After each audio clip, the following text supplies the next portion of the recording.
3 বছরের মধ্যে ঝুলন্ত সেতুর ভয়ানক অবস্থা। ঝুলন্ত সেতুতে দেখা গেল বড় বড় ছিদ্র। বাম আমলে তৎকালীন প্রাক্তন মুখ্যমন্ত্রী মানিক সরকার হাত ধরে উদ্বোধন হয়েছিল। উদ্বোধনের পর বাম আমল থাকাকালীন অবস্থায় এই ঝুলন্ত সেতুটির কোনো ছিদ্র ভাঙাচোরা পরিলক্ষিত হয়নি। কিন্তু ভারতীয় জনতা পার্টির সরকার আসার পর গত 3 বছরে এই সেতুটি একবার সংস্কার করা হয়, কিন্তু কয়েকদিন পরেই এই সেতুটির অবস্থা একেবারেই পরিস্থিতি আরও আকার ধারণ করে। তারপরে আবার নতুন করে সেতুর উপর লোহার পাতগুলি নতুন রূপে লাগানো হয়, অর্থাৎ ছিদ্র সংস্থান নয়, পুরো ঝুলন্ত সেতুর উপর নতুন করে লোহার পাত লাগানো হয়, যার বয়স মাত্র 3 বছর।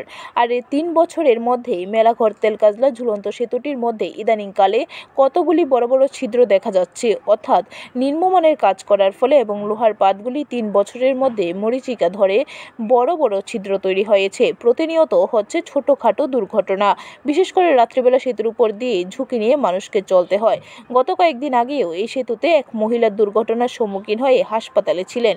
আর সেতুর উপর লাইটের যে ব্যবস্থা করা হয়েছিল, উদ্বোধনের সময়ে লাইট লাগানো হয়েছে, সেই লাইটের আলো আজ পর্যন্ত কোনো পরিষেবা পায়নি মানুষ। সুতরাং সেতুটির উপর যে ছিদ্রগুলি তৈরি হয়েছে, এগুলি যদি শীঘ্রই বন্ধ করার কোনো ব্যবস্থা না নেয়, তাহলে আগামী দিনে বৃহৎ আকারে পরিণত হবে। সুতরাং মানুষ চাইছে খুব শীঘ্রই সংস্কার করার জন্য। দেখুন, এই ব্রিজে চলাফেরা করতে আপনাদের সমস্যা হয়নি? প্রচন্ড সমস্যা হয়। হ্যাঁ, প্রচন্ড সমস্যা। এটি আর কত, আর মাসখানিক পরে তো সব শেষ, মানুষের যে চলাফেরা করতে। ব্যুরো রিপোর্ট, খবর ত্রিপুরা।